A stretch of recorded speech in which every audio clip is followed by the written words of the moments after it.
Yo, my name is Cheese, and to celebrate the release of the Watch Dogs Legion Bloodline DLC, I want to share with you the history of Watch Dogs.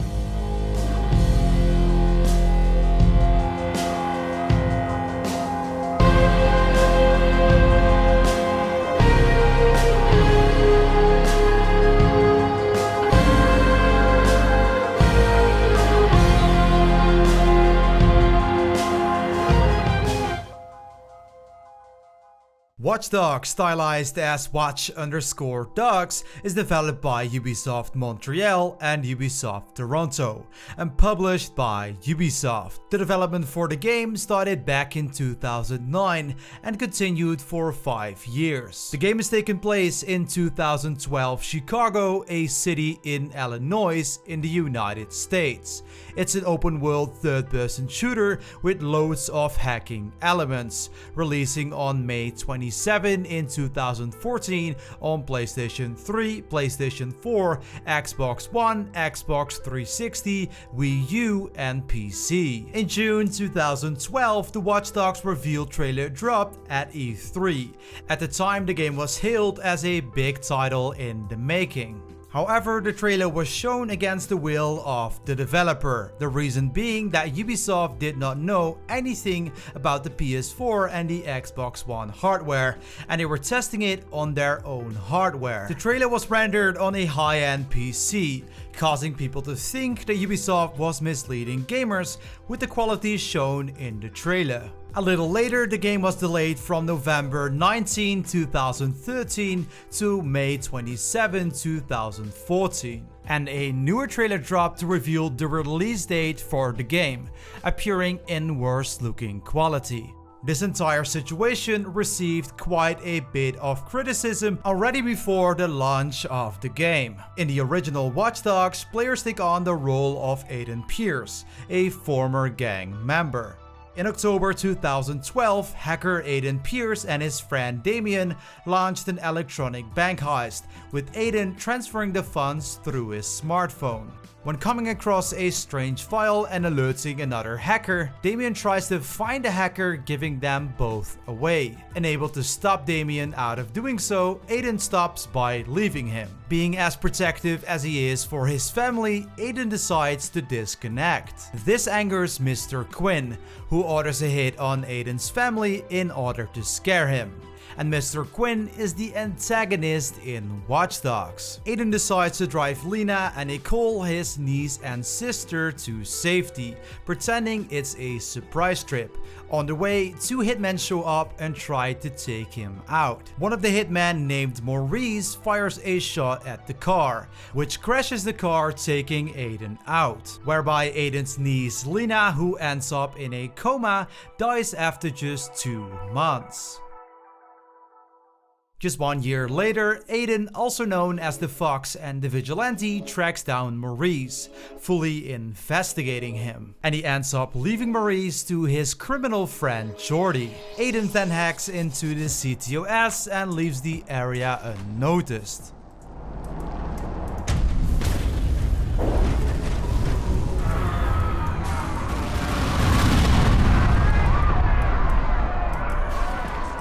The CTOS is a central operating system created by Bloom Corporation, a system connected to everything and everyone, making Chicago the most high-tech city. Later, Damien approaches Aiden, who he worked with on the digital robbery, and lets Aiden know that there was a second hacker involved, and wants to track this hacker down with the help of Aiden. Whereby Aiden refuses to still work with Damien and decides to rather work with Clara, a member of the hackers group DedSec, to track down the second hacker. Knowing Aiden, it is not easy for him to give up on what happened to his niece, and he will get into the nitty-gritty to find out who is responsible. The story of the game itself is linear, with missions popping up all over the map of the open world.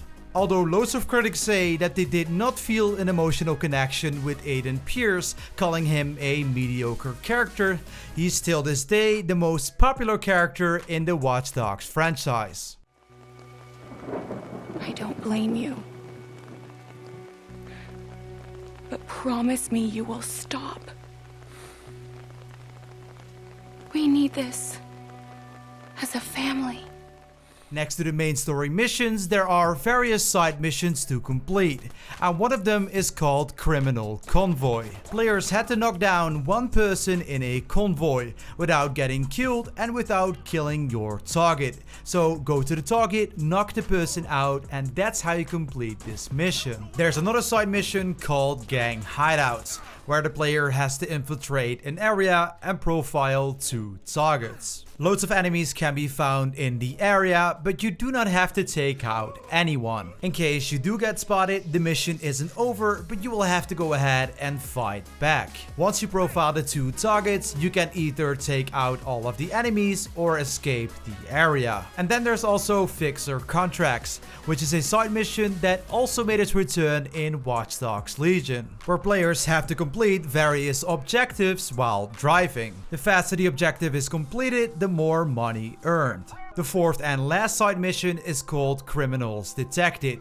Players have to use their phone to find a criminal before committing a crime. In Watch Dogs 1, players could also control CTOS operating centers, enabling more open world activities. But there are many more fun things to do in Watch Dogs, like playing chess or competing in different betting games, and you can even go into a digital trip if you would like to, if you own the DLC. The most remarkable digital trip must be Spider Tank, where you are a huge spider bot and have to take out police while completing objectives. For all the damage players do to the environment, they will receive points. There are objectives to complete, upgrades to find, and energy boosts to collect. Like I mentioned before, there are multiple digital trips, but I like Spider Tank the most.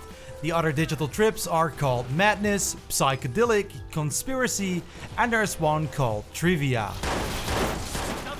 The original Watch Dogs has surprisingly smooth gameplay for a game that also released on the PlayStation 3 back in the day, although the gameplay is somewhat similar to Grand Theft Auto. When it comes to the combat system itself, it doesn't have too much depth, and it feels like a regular third-person shooter game.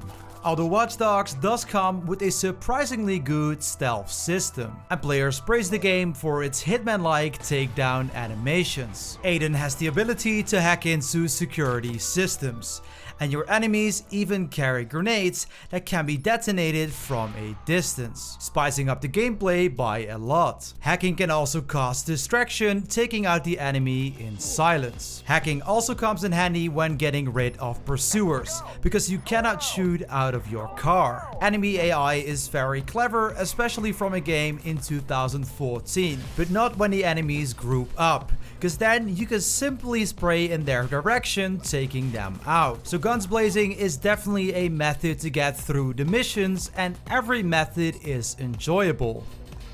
Players must collect skill points for the skill tree, improving Aiden's hacking, driving, combat, and also crafting abilities. Earning money in Watch Dogs is very simplistic. All players had to do is use their phone to hack into someone else's bank account, walk to an ATM, and claim your reward, leaving the game with a pretty much broken economy, because there is no limit to how much money you can steal simply by pressing a single button. What is very likable about the open world of Watch Dogs is that you can enter every single store, where you can purchase food, weapons, clothing, crafting materials, and also medication. The game doesn't have much to customize. The only things that we can change are Aiden's clothing and the paint job of his car, leaving a living, breathing world but with not much creativity. Players also had a way to maneuver fast around the open world by going to fast travel spots or by using a fast car. You could, for example, ride a train and choose your end destination. And at the same time, the train also worked as a showpiece for the game itself. Graphically, it's noticeable that the game is not something that released just a few years ago. Players praise the game for its beautifully detailed open world, especially the water effects look stunning on the PS4 and Xbox One, which back then was considered the next-gen console, and the rainfall was something that we had never seen before. Together with the brilliant day and night cycle made up for some extraordinary gameplay. Until this day, the online service for Watch Dogs are still running. In free roam, you can chill around with your friends or meet other players online. The online mode comes with various races with bikes and also cars, where you have to try to be the first one to finish. In the free-for-all mode decryption, you have a limited time to decrypt a file before your enemies do. You got it? A very iconic online mode for the Watch Dogs series is Invasion, where players hack into another player's single-player session or the other way around. While invading, the player has to hide himself in a certain area, with the area shrinking for the other player to find you. While being invaded, it is the other way around. You will have to search the area to find the hacker. Invasion is simply the most nerve-wracking mode of all of them. The Watch Dogs online modes can be accessed anytime you want to, after you complete at least Act 1 of the main story missions. Just a little later that year, in September 2014, Ubisoft decided to drop a new DLC for Watch Dogs, which was called Bad Blood. In Bad Blood, players take on the role of T-Bone, who is a character that originated from the main story of the game, and you will meet him about halfway through. T-Bone originally caused a blackout by hacking back in 2003. That's the reason why the C2S was invented in the first place. The DLC takes place 1 year after the events of the main story, where T-Bone infiltrates one of Bloom's facilities in Chicago to place a false trail in their system. The Bad Blood DLC itself contains 10 story missions, which are very similar to the main story missions of the game. Although the puzzles are a bit harder to complete and you're playing as T-Bone instead of Aiden. The things that Ubisoft added are new weapons, a new remote controllable car, weaponized security cameras, new locations, and also driving contracts where you had to drive from point A to point B and you had to stay at a certain speed. Ubisoft also added a new mode called Street Sweep, which you could play in the single player or as a co-op mode in the online multiplayer. And at the time of release, the Bad Blood DLC only cost you $15. The original Watch Dogs' new IP was a commercial success, breaking the record of the biggest first day sales of a Ubisoft game and becoming the biggest launch game of a new intellectual property in the United Kingdom at the time. The game has shipped over 10 million copies, with players praising the game for its setting and smooth gameplay. Players loved the way the story came across. Most did not really have an emotional connection with Aiden, with some calling him mediocre. The story is a lot of fun to play and keeps you hungry for more, although the tone of the game could not always be taken seriously.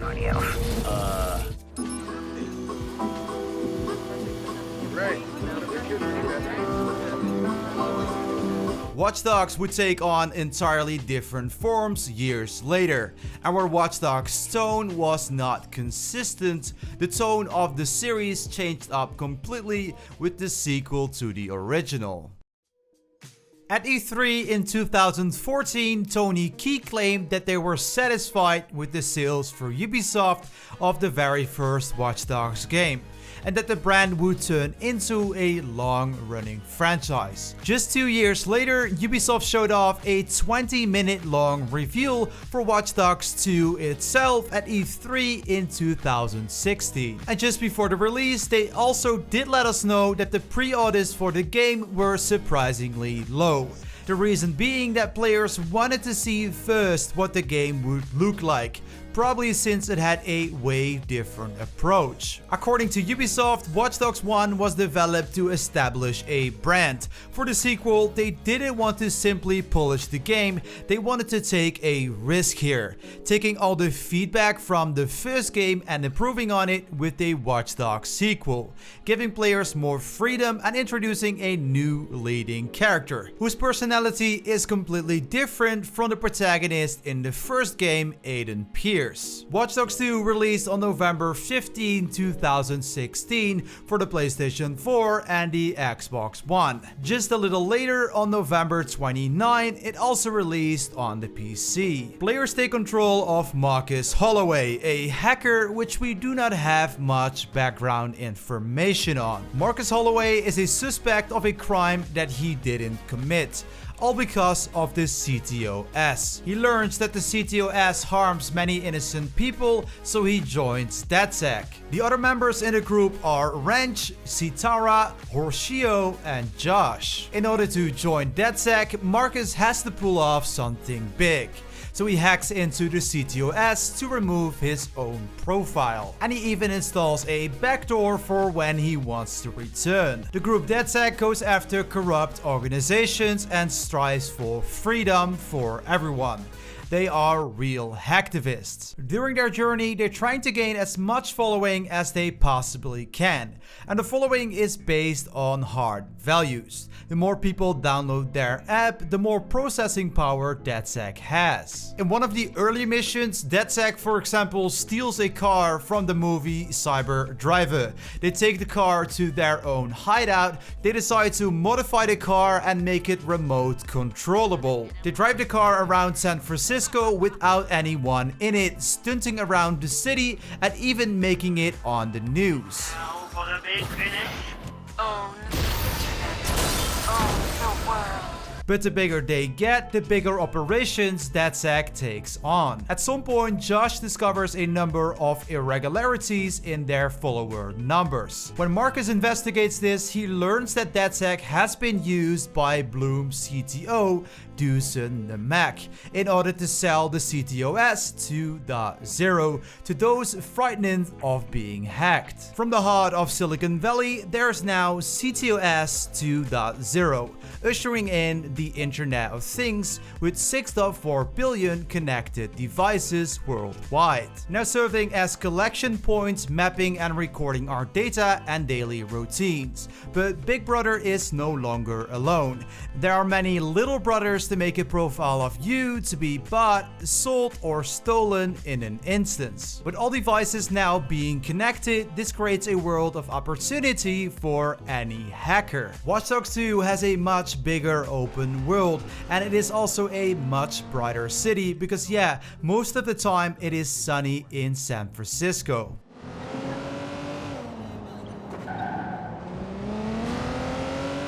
The game improved graphically over its predecessor, which was obviously a couple of years ago, so it's not really fair to compare graphics there. The third-person camera angle is now further away, and overall the game has much more happy vibes to it. Players praise the game for its creative take on the main mission stories and the mission structure. In most situations, it made more sense to use stealth, and the takedown animations were done with Marcus Yo-Yo. And to be honest, Ubisoft fixed a lot of critical points with this sequel here, improving the driving, which in the first game wasn't really that good. Now you're also able to shoot out of your car, which you couldn't do in the first game as well, and they also drastically improved the free-running animations. Inside of the DedSec hideout, you will now find a 3D printer, where you can print your weapons but also remote controllable gadgets. So no need to go to a weapon shop anymore, but you of course have to pay for all these printings. Earning money in Watch Dogs 2 is really similar to how it worked in Watch Dogs 1. You simply have to hack someone's phone. There's simply way more things to spend money on in Watch Dogs 2, making the economy a whole lot better. You know, there's dealerships, you can buy boats, you can buy weapons, gadgets, there's loads of places to visit and spend your money. And of course, some of the items you will just purchase to look cool inside of the game itself, but you also have a reason to buy a drone, because without one you can't participate during the drone races, and the same goes for a boat. Drones are also usable for hacking and investigating an area. You cannot infinitely hack everything you see around the city, because this time around you will have to charge up your hacking ability. Valuable items can always be sold at the pawn shop, where you can also buy yourself ammunition. And because CTOS 2.0 is connected to way more devices, you can now even hack cars in motion. With the skill tree returning to the sequel, where you have now 7 different skills to work on. You have city disruptions, where you can exploit the CTOS. Botnets upgrades your hacking capacity. We have marksmanship, which increases your combat expertise. There's remote control, which allows more hardware hijacking. There is social engineering for data manipulation, tinkering for gadget mastery, and vehicle hacking for vehicle security bypass. Outfit customization also returned with way more detail than before, and you can customize your character in the clothing shops around town or at the DedSec hideout. When it comes to the side operations, once you complete one side operation,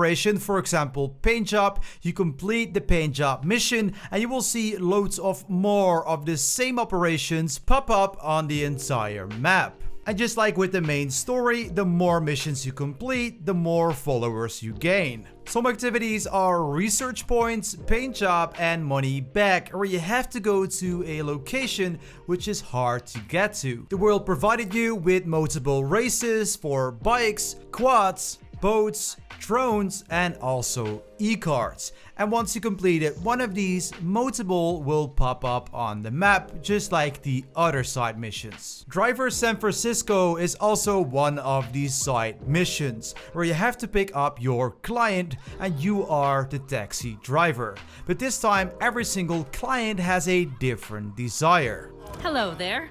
Let's head to Coit Tower first. I'll explain more as we go. One girl, for example, is named Liv, and she wants you to do jumps around the city and get as much airtime as you possibly can. While, for example, another client needs to go to a wedding and is almost too late, so you have to drive there as soon as possible without crashing into anything to get those 5 stars. So while Watch Dogs 2 had a much bigger open world with many more things to do, there's also much more going on in the online mode of the game itself. Players are still able to hack into someone else's lobby, which is called hacking invasion, but now we can also launch the multiplayer mode from our phone. There was simply a huge potential for the co-op modes in Watch Dogs, and Ubisoft already found that with the Watch Dogs Bad Blood DLC, and they decided to implement cooperative gameplay into Watch Dogs 2, the main game itself, where you can help each other to gain more followers. Before I talk a little bit more about the online modes that were available for Watch Dogs 2, I think it is important that I talk about online operation first. And online operation is the co-op mode itself, which has 3 different difficulties. There is normal, there is hard, and then there is insane. All based on the enemy types that you have to face in the online operation. Although this operation is called online operation, you would still be able to complete it completely on your own. So yes, Watch Dogs 2 has a large variety of online game modes, and one of them is called hacking invasion, which we already talked about in the first game, where you had to obviously steal data from someone else. You had to hack that person without them seeing you, and they had to try to take you down.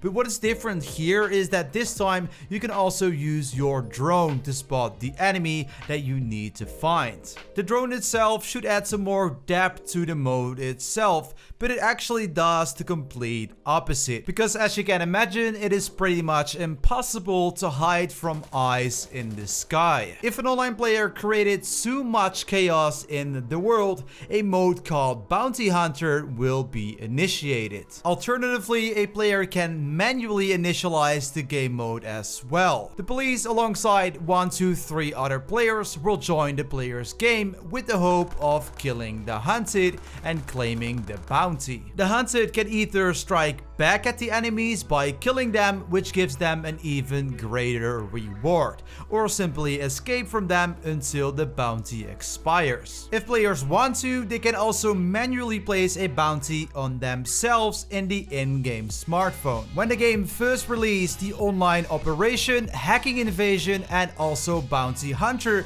were already available right from the start. But Ubisoft had many more modes coming to the game with later updates. One of my personal favorites is for sure the later added mode, which is called Showdown. In this mode, 2 teams of 2 players battle each other in short missions. Missions vary from the first team to steal the hard drives to the offensive team having to hack the service. In this mode, players can share their strategy and can also use their drone to always know where the enemies are coming from. Surprisingly, racing wasn't one of the modes originally in the game, but got added with a later update, and you could race with up to 4 players to compete in a head-to-head race to reach the finish line first. Ubisoft also added a more futuristic type of game where you could play with up to 4 players to take down a machine in a narrow time frame. And while playing this mode, you have to work together strictly, because while one person interacts with the machine, yet another person has to try to distract the machine at the same time, making it possible to reveal the machine's weak spots. And yes, there are multiple waves to man versus machine. One of the later added modes, which could also occur during the single player gameplay, is called Loot Trucks, where up to 4 players compete in a head-to-head battle to steal a valuable box from a truck. And once you steal this valuable box, you have to escape the police and the other players around you. And just like the other randomly appearing events, also this event can be manually triggered. And then lastly, there is an online mode called The Virus, which is a PvE mode, a player versus environment mode, where you have to upload a virus, which obviously takes a little while, and in the meantime, enemies keep attacking you. While Watch Dogs 1 only included 1 DLC, if you were an owner of the Season Pass, you will have 3 different DLCs, including the T-Bone Content Bundle, releasing on December 22, 2016. All DLCs were timed exclusive for PlayStation, even if you did own the Season Pass elsewhere. The T-Bone Content Bundle included T-Bone's outfit, a war machine, which is a school bus named Bertha, as well as new co-op challenges. With the war machine Bertha being the highlight of this DLC, having a bulldozer school truck was a lot of fun to mess around in the open world and also in the online modes. The truck was available through the Car on Demand app. The second and for sure the biggest DLC is called Human Conditions, which was released on February 21 in 2017. The highlight of the DLC is that it included 3 new stories. The first mission is called Automata, which is about a one-of-a-kind biometric car that is apparently unhackable. The second mission is called Bad Medicine, where you team up with Jordy Chin from Watch Dogs 1. And then there's Caustic Progress, where you team up with Lenny, taking on a shady organization that has been experimenting on the homeless. This particular DLC includes 5 hours of content, co-op missions, and a new enemy class, as well as the Automata, which you can use in the online mode and the single player gameplay. The third and the last DLC is called No Compromise and is for sure the weirdest DLC out there. NSA to penetrate my ports. Citizens of the world, are you ready for dead sex?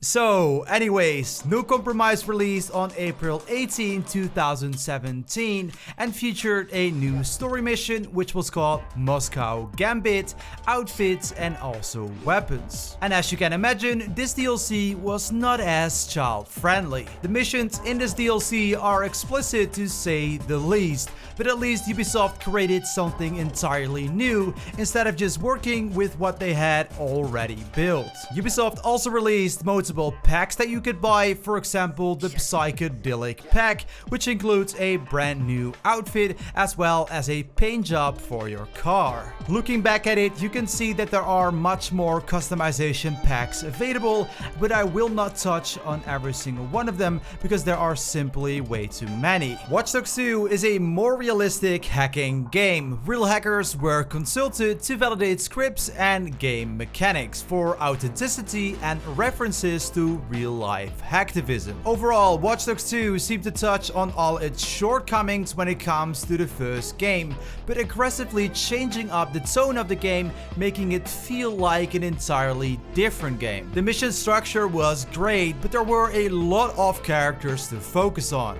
And when it comes to the open world, the sequel is an improvement to the series. But did this reflect on the sales? In 2019, Watch Dogs 2 sold just as much as its predecessor Watch Dogs 1. 10 million copies, but obviously did generate more revenue from the downloadable content and packs. The responses to the game were great, but it still lost its player base over time. It was very hard to see where the series would go from here, but if there's something that could be fixed, it would be the longevity for the player base. A sequel, Watch Dogs Legion, was teased by Ubisoft via Twitter a week before the official announcement at E3 2019, where the release date was revealed to originally be March 6, 2020, but was pushed back to an October release date later that year. Watch Dogs Legion is developed by Ubisoft Toronto Studio and published by Ubisoft. It is the third installment of the Watch Dogs series, and in November 2020, the game was also released on the PlayStation 5 and the Xbox Series X. Set within a fictionalized representation of future dystopian London, the game's story focuses on the hacker group DedSec as they seek to clear their names for a series of bombings they have been framed for. Zero Day is the one responsible for the bombings, but hides his or her identity behind this digital mask. While authorities hunt DedSec for crimes they didn't commit, Albion's private army and Mary Kelly's criminal syndicate are taking hold of the city for their own purpose. And your ultimate mission is to recruit and take back London. Important characters to the story are Dalton Wolfe, an MI5 agent, who tries to defuse the bombs in the intro of the game but does not succeed. Sabrine Brandt, she is the leader of the DedSec hacker group. Bagley, your personal assistant, who is an artificial intelligence. Mary Kelly, daughter of Clan Kelly's legendary founder Peter Kelly. She monopolized the use of the dark web, selling organs, and is involved in human trafficking. She uses artificial intelligence to create slaves. And then there's also Nigel Cass, who is the CEO of Albion. Albion is a private military company charged with public security and law enforcement in London. It's the human element that got us into this.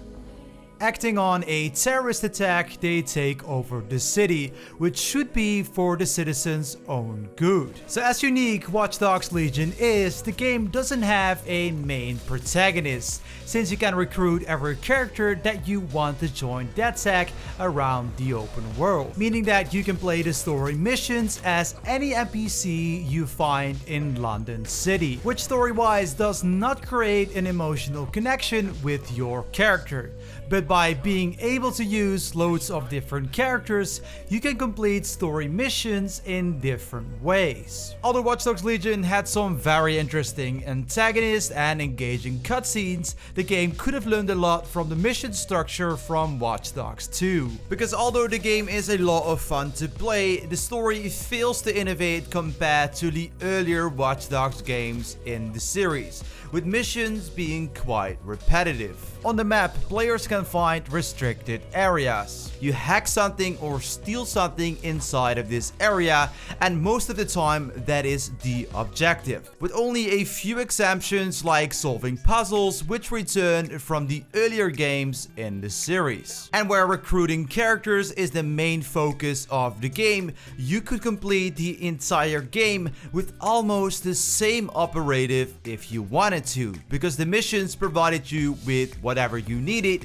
in the story mission to complete it, like for example a spider bot. Even the side missions were pretty much the same as the story missions, where you had to infiltrate an area, rescue a friend, or hack something. And to recruit NPCs around the map, you need to complete recruitment missions. Most of the time you simply want to help out an NPC's friend and help to convince them to join DedSec.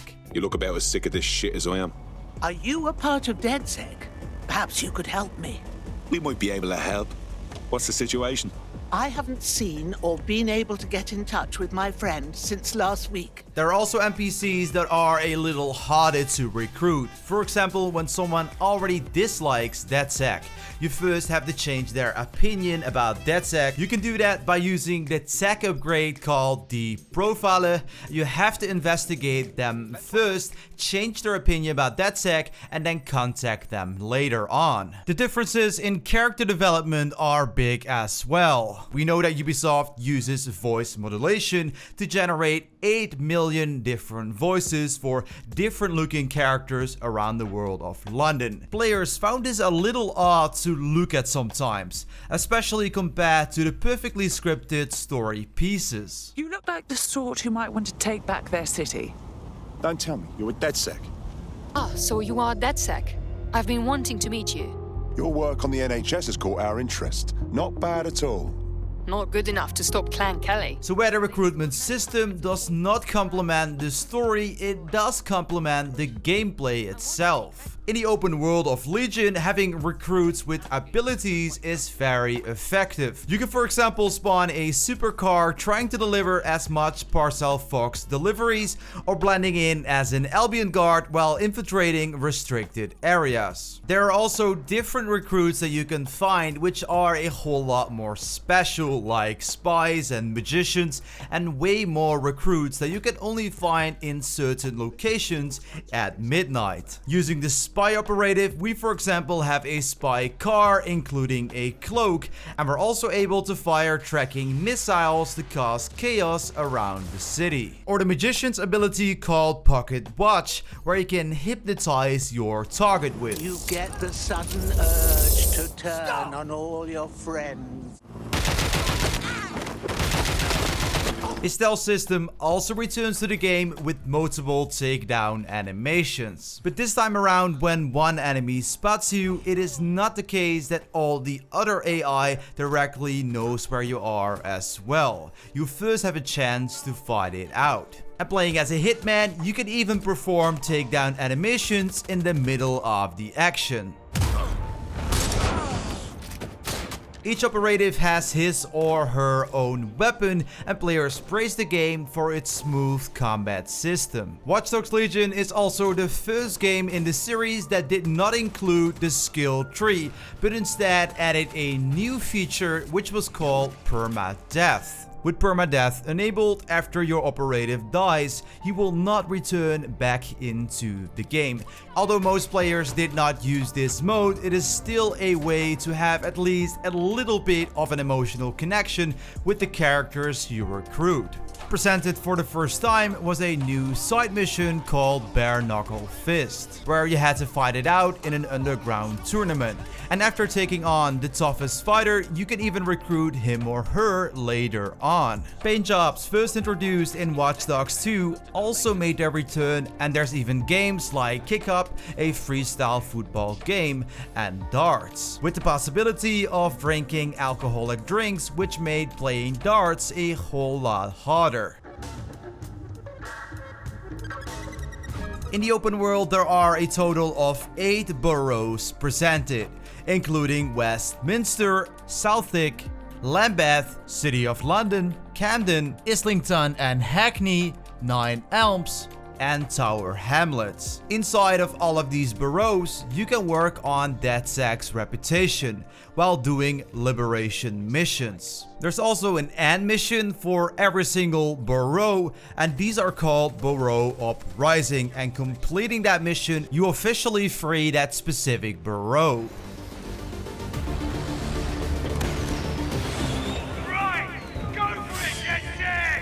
The money that you can spend in Watch Dogs Legion is called ETO and is a cryptocurrency and cannot be earned by simply hacking someone else's phone. Players could gain a little amount of ETO by hacking into ETO skimmers, which are scattered around the map, or by unlocking ETO lockers, which are mostly located inside of restricted areas. Because of the recruitment system in place, there's only one type of shop to find in London where you can spend your cryptocurrency on, which is the clothing shop. The clothes that you buy can be used over all your recruits, and none of the shops can be physically entered. But there were more collectibles to be found around the map, like 75 masks in different locations, text files, and audio logs, as well as tech points. And tech points could be used to upgrade your weapons and also your gadgets. It was more than worth it to find all the tech points around the map to upgrade your tech as much as you possibly could. The open world included some surprising new elements, like autonomous cars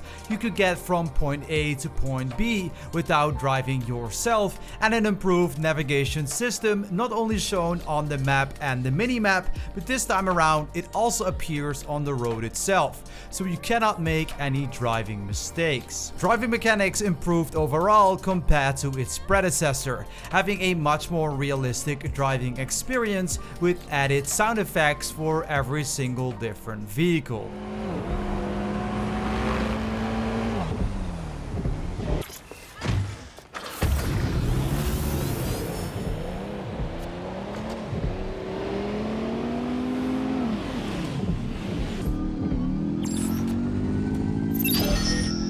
Something that players enjoyed less is the parkour. I mean, there is smooth gameplay, but nothing too crazy. Players appreciated the amount of detail that went into recreating London. I've been in London myself multiple times, and I can say that I really understand where they're coming from. When the game released in 2020, you couldn't go physically to London yourself if you were not living in England, which made it even more bizarre, because you were still able to return to the digital version of London, and it's cool to visit all the different landmarks. Walking around the street of London, you can feel the pressure of the patrol. It is in the way people talk to each other, and you can see people getting arrested for no reason right in front of your eyes. That, together with its graphical improvements and its playability on the PlayStation 5 and the Xbox Series X, making it possible to enable ray tracing and even play the game with more frames, up to 60 FPS. While of course the game looks more stunning on a high-end PC. After players played through the entire single-player mode,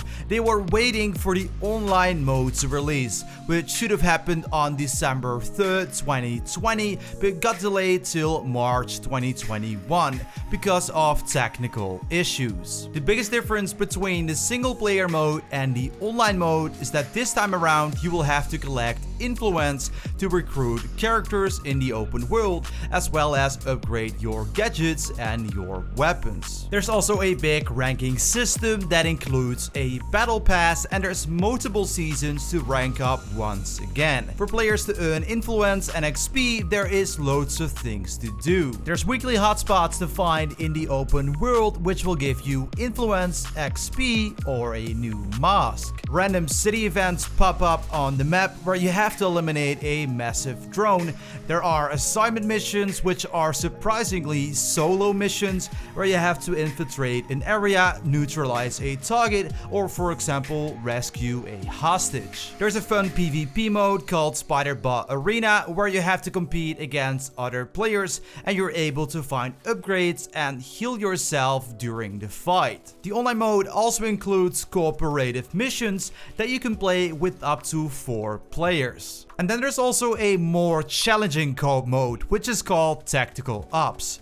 Tactical Ops are 5-stage challenges that require intense communication, coordination, and teamwork. Because if one of the players is eliminated, the entire crew has to start the stage over from the beginning. Coordinating hacks can be completed with a team of 3 players, but 4 players is recommended. For every mission you complete, you will get ETO as well as XP, and while ranking up the battle pass, you will get influence and multiple rewards. And at the end of a season, your rank level will be reset to 0. There's also weekly and daily challenges to complete, and some of them also give you some more influence, making it possible for the player to upgrade the gadgets, weapons, as well as recruit NPCs. You can spend ETO in the clothing shop and also on weapon skins. You can also have fun and mess around in the open world of Watch Dogs Legion Online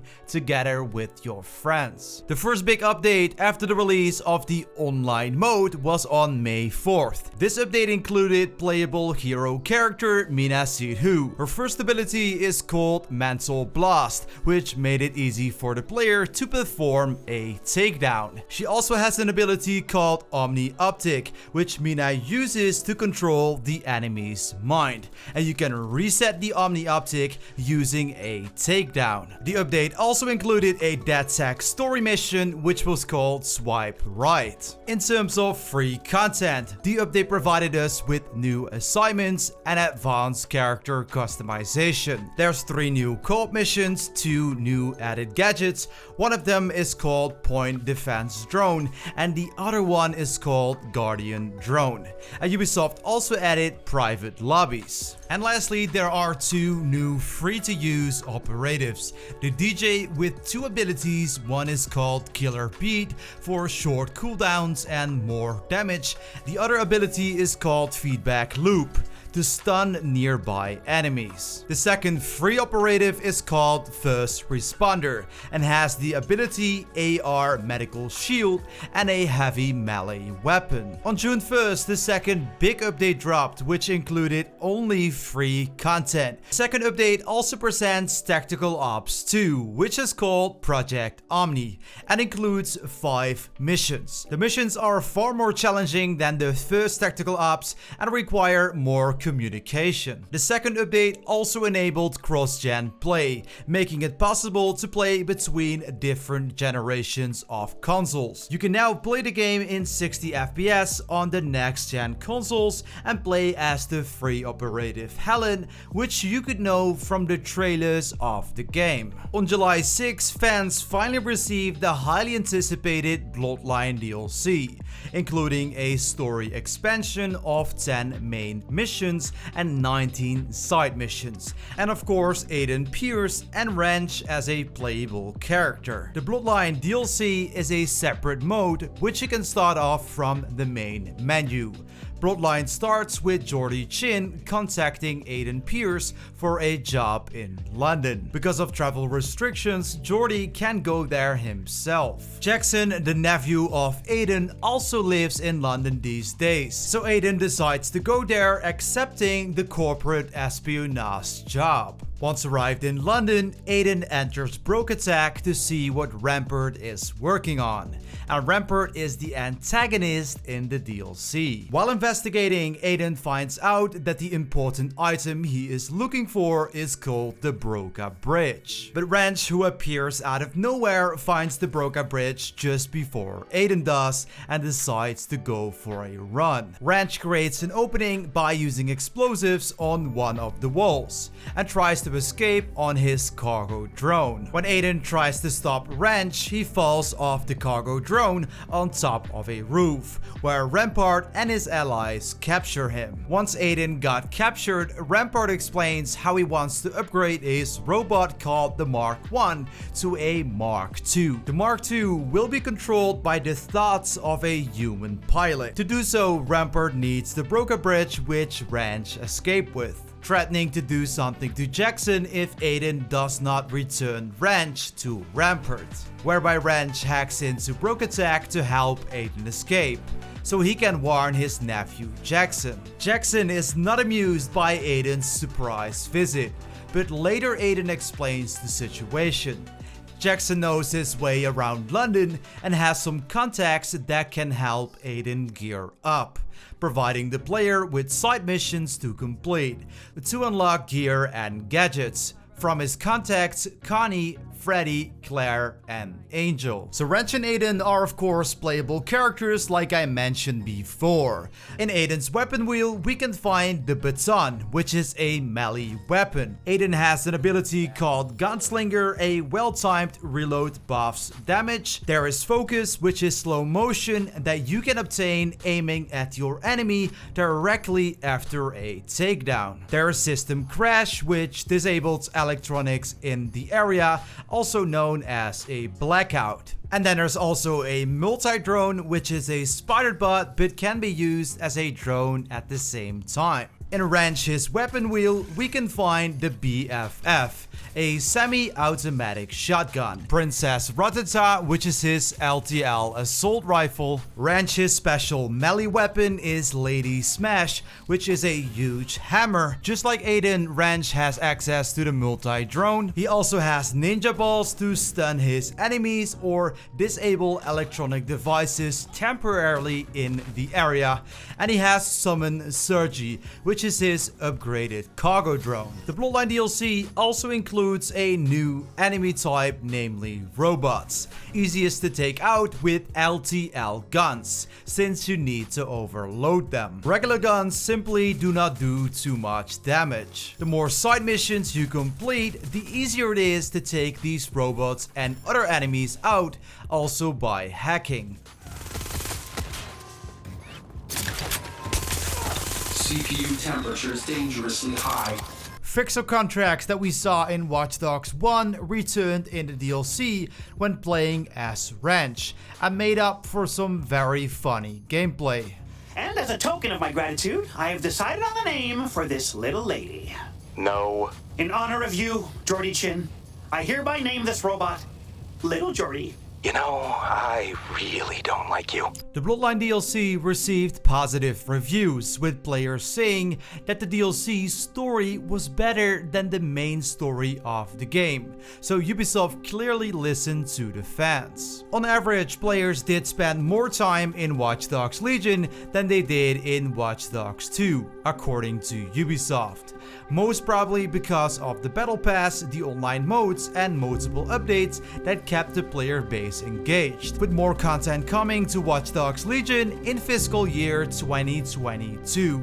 The game itself sold 3 million copies on the first day of release, but we'll still have to wait and see if the sales go as high as the predecessors, which is very likely. The Watch Dogs franchise started with Aiden Pierce in Chicago back in 2014 as a more story-focused game. In 2016, the focus of the franchise was more on DedSec and the openness of the open world that was provided. In 2020, Watch Dogs Legion showed us how a game without a main protagonist can still keep the player base engaged with a battle pass, online modes, and updates. Replaying the entire series was some of the most fun I've had this entire year, and the question that is on all of our minds right now is, will there be a Watch Dogs 4 someday? Well, Ubisoft recently announced that Ubisoft Montreal and Quebec studios are working together on the new Assassin's Creed Infinity title, which is a live platform service that need constant maintenance and updates. And with Legion still receiving more updates, we can't expect a new Watch Dogs anytime soon. In case Watch Dogs 4 will happen, let us know down below in the comments. Who would you like to see as a main protagonist? Is it Aiden Pierce, Wrench, or Marcus Holloway, or maybe a different character from the series?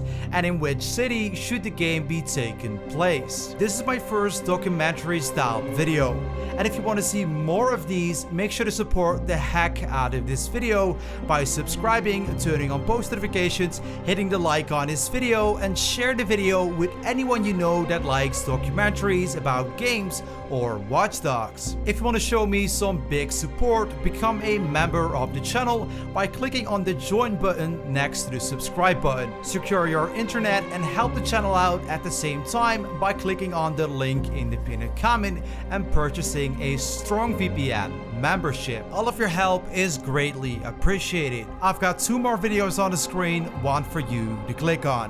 This has been Cheese. I am out. Peace.